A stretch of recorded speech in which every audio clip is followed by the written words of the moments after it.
аз дарди дандон азият мекашанд ва ё мехоҳанд дандонҳои худро сафед бикунанд, пас ба рақамҳои дар экран буда дар тамос бошед. Аз номи канали ЮРИСТ муроҷиат кунед, ба худ тахфиф бигиред. Он бародарон дар шаҳри Москва қарор доранд. Ассалому алайкум ба ҳама тамошобинони барномаҳои Сорбон Сафаров. Видеои нав боз як хабари муҳим баҳри ҳама нафароне ки айни ҳол моро тамошо карда истоданд.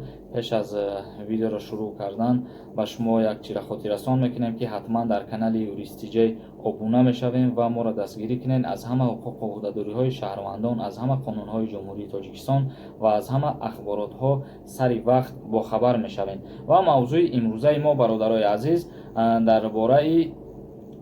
дар айни анҳамин беморӣ оё аз Федератсияи Россия мухочиронро ихроҷ мекунанд ё ки не? Яъне ки аз Федератсияи Россия оё депортация мекунанд ё ки не, дар ҳолате ки агар анҳамин шаҳрвандони Тоҷикистон дар Федератсияи Россия беҳуҷҷат гашту гузор кунанд ё ки кору фаъолият кунанд. Чихеле ки ба ҳамаи мо маълум аст, аз 15 март то 15 июн бо фармон ва бо қарори президенти Федератсияи Россия як қароре баҳри ҳамаи муҳоҷиро баромадагӣ буд ки то 15 июн аз пардохтани пули патент озод карда шаванд.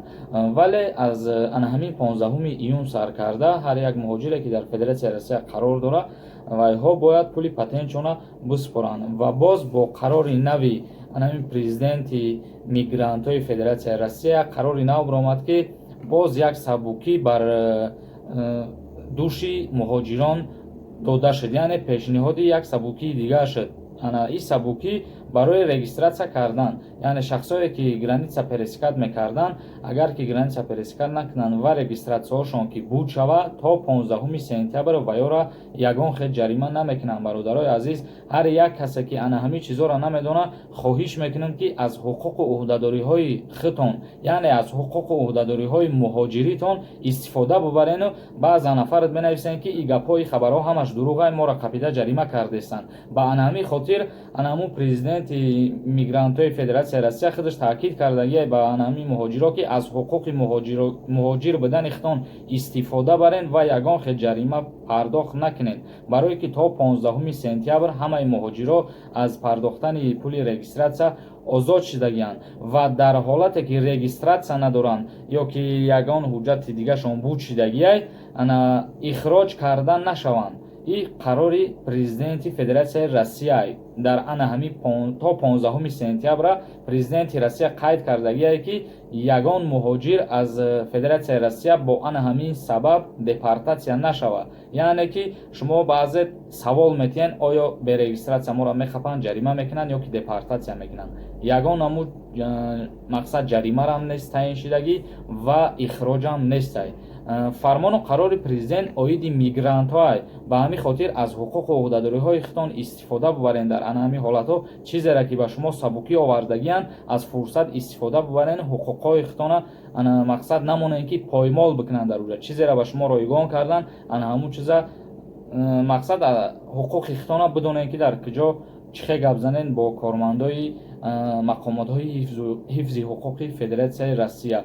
Ва як чизи дигаре қайд мекунем ки боз шахсо чандин нафаро ба мо савол доданд ки аз Федератсияи Россия шаҳрвандоша Тоҷикистон бармегардона, вале барои баргардониданаш ба Федератсияи Россия рафтани анамин самолётҳо чӣ тавре аз ҷумҳурии Тоҷикистон мебарад шаҳрвандора ё ки не? Албатта мо дирӯз қайд кардем ки бо ширкати Сомон Эр ва Тоҷик Эр ба Новосибирск ва Екатеринбург соатҳои 2:25 тахминан аз шаҳри Душанбе парвоз шудагӣ буд. Ба Екатеринбург ва Новосибирск яку якбора 5 парвоз шудагӣ буд бо ширкати Сомон Эр ва Тоҷик Эр. Ва боз парвоз аз Душанбе ба Новосибирск ва Екатеринбург рӯзи 30 июн мешава. Бародаро, ҳар касе ки шаҳрвандии Россияро дорен, дар ҷумҳурии Тоҷикистон қарор дорен, метавонен рӯзи 30 то анамрӯз захтона номнавис кунен дар посольства, бо рейс мешава шуморо гирифта бубаранд ва пагоҳ бо